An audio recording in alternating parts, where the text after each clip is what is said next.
जमदग्नि मृत व्यक्ति के समान धड़ाम से नीचे गिर पड़े।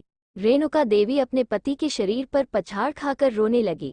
उसी समय परशुराम वन से आश्रम लौटे और इस घटना का समाचार सुनकर क्रोध से पागल हो उठे और अपना परशु चमकाते हुए महेशमती नगर की ओर चल पड़े।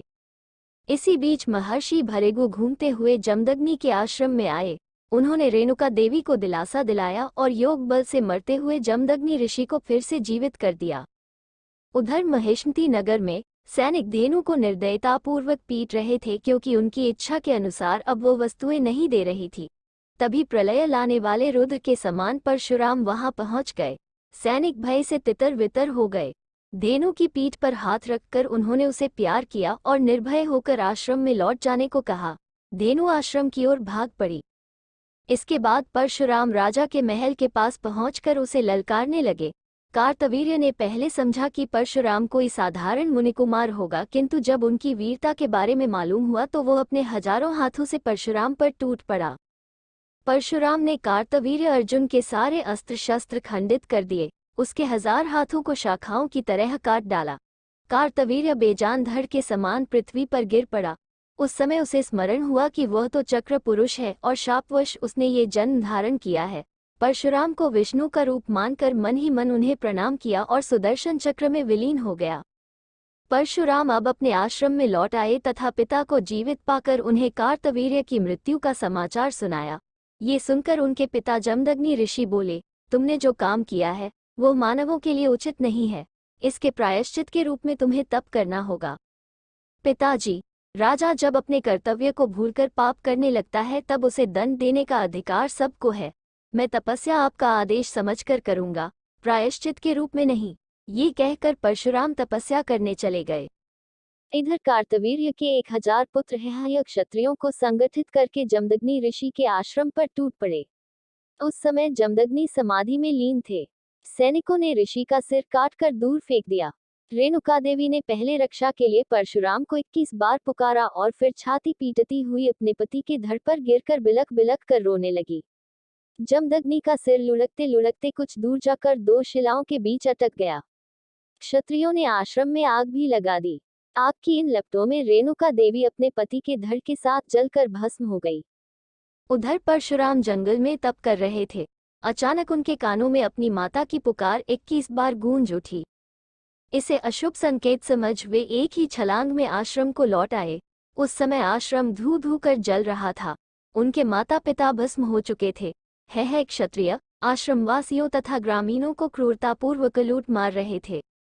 ये सब देखकर परशुराम की आंखों में प्रलय की लपटें उठने लगी। उन्होंने शिवजी का ध्यान करके अपने परशु को हाथ में लिया और उन क्षत्रियों को कटीली झाड़ियों की तरह काटने लगे। इसके बाद शिलाओं के बीच फंसे अपने पिता के सिर को छाती से लगाकर परशुराम बोले, मेरे हृदय की ज्वाला से मेरे आंसू सूख गए हैं।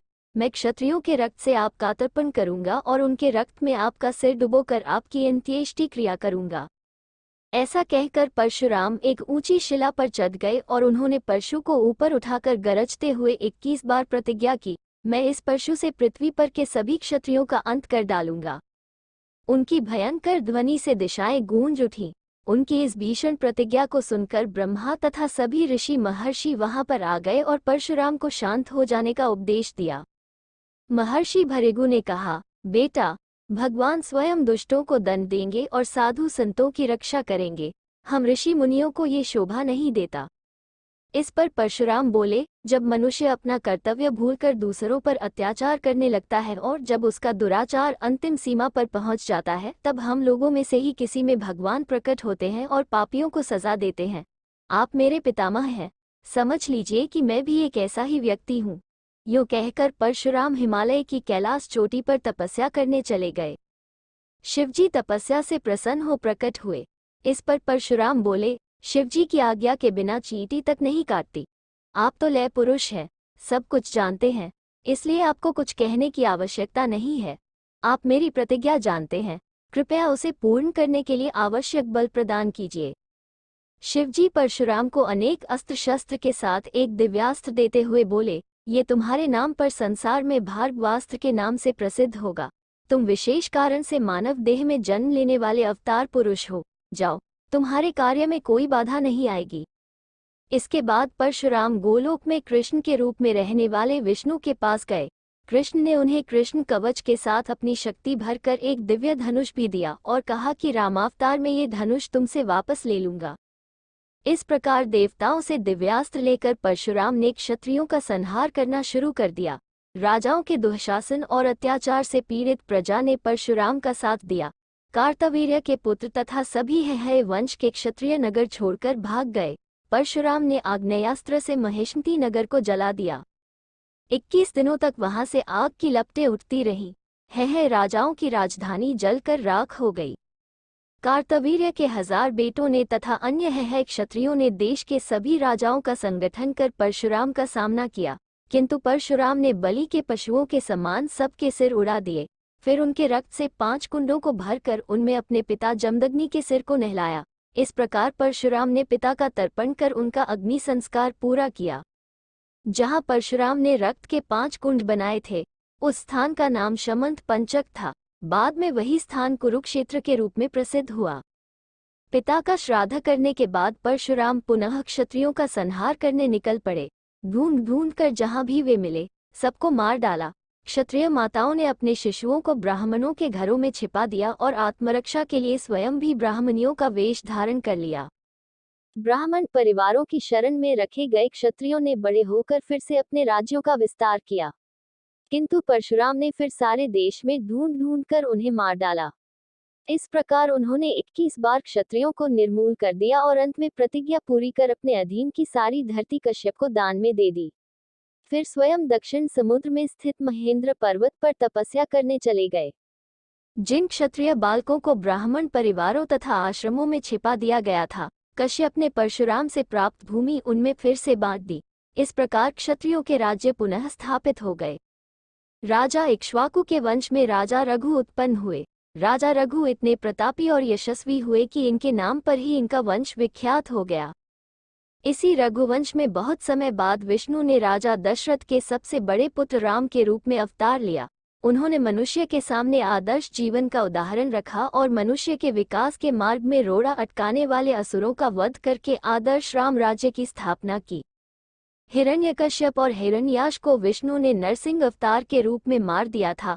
दूसरे जन्म में ये दोनों राक्षस रावण और कुंभकर्ण बनकर संसार को फिर सताने लगे। रावण ने भारी तपस्या कर ब्रह्मा से यह वरदान प्राप्त किया कि देवता, यक्ष, गंधर्व आदि कोई भी उसे मार न सके। वो मृत्यु के खतरे से निश्चिंत होने के कारण बहुत अहंकारी हो गया और मनुष्य पर अत्याचार ढाने लगा। रावण ने लंका से कुबेर को भगाकर लंका और उसके पुष्पक दोनों पर अधिकार कर लिया। उसने राक्षसों का संगठन कर कई अन्य लोगों को भी जीता। रावण के 10 सिर थे, इसलिए ये दशानन या दशकंठ के नाम से पुकारा जाता था। एक बार अपनी 20 भुजाओं के बल पर घमंड होने के कारण इसने कैलाश पर आक्रमण कर दिया। इस पर शिव जी ने अपने पांव के अंगूठे से इसे दबा दिया। वह एक शिला के नीचे दबकर पीड़ा से कराह उठा। तब से इसका नाम रावण भी पड़ गया। रावण ने शिवजी को क्रोधित जानकर उन्हें प्रसन्न करने के लिए अपने सभी सिर काटकर उन्हें भेंट कर दिया। तब शिवजी प्रसन्न हो गए और वह तब से महान शिव भक्त बन गया।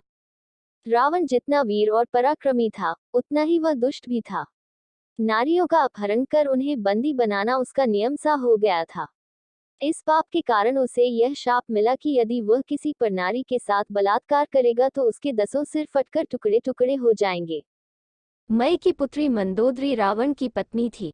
वह अपने पति के हित की कामना से रावण को सद्मार्ग पर चलने के लिए समझाती रहती। उसका भाई विभीषण भी उसे पाप कर्म से हटाने का प्रयास करता, किंतु रावण किसी की परवाह नहीं करता और दुष्टता से बाज नहीं आता। विंध्याचल के दक्षिण भाग तक रावण के राज्य की सीमा फैली थी। इसके राक्षस आर्यावर्त में होने वाले यज्ञों में विघ्न डालते और यहाँ के ऋषि मुनियों को मारते सताते। आश्रमों और गांवों को जलाने तथा निर्दयी लोगों को कष्ट देने में उन्हें बड़ा आनंद आता था। उन्हीं दिनों कृष्णध्वज नामक एक राजर्षि ने वेदों के पाठ द्वारा एक पुत्री को प्राप्त किया। इसका नाम वेदवती थी। वह विष्णु को अपने पति के रूप में पाना चाहती था। इसके लिए उसने घोर तपस्या की। रावण उसे प्राप्त करना चाहता था, इसलिए उसने वेदवती से कहा, मैं विष्णु से भी महान हूँ, इसलिए पति के रूप में मेरा वरण कर मेरे साथ लंका चल। वेदवती ने इस पर रावण का अपमान किया। रावण ने उसका जूड़ा पकड़कर घसीटते हुए अपने साथ ले जाना चाहा। वेदवती ने क्रोधित हो रावण को शाप दे दिया। अरे दुष्ट, तूने मेरे शरीर को स्पर्श कर अपवित्र कर दिया है, इसलिए इस देह को अब त्याग दूंगी। परंतु याद रख, मैं अगले जन्म में लंका में ही जन्म लेकर तुम्हारे नाश का कारण बनूंगी। भगवान विष्णु राम के रूप में मेरा वरण करेंगे। इतना कहकर वेदवती योगबल से अग्नि प्रज्वलित कर उसमें जलकर भस्म हो गई। राक्षसों का अत्याचार समय के साथ बढ़ता गया और उनके पाप से पृथ्वी त्राही त्राही कर उठी। संसार के कल्याण के लिए विष्णु के अवतार का समय निकट आ गया था, इसलिए विष्णु ने मनुष्य के रूप में और देवताओं ने बानरों के रूप में जन्म लिया।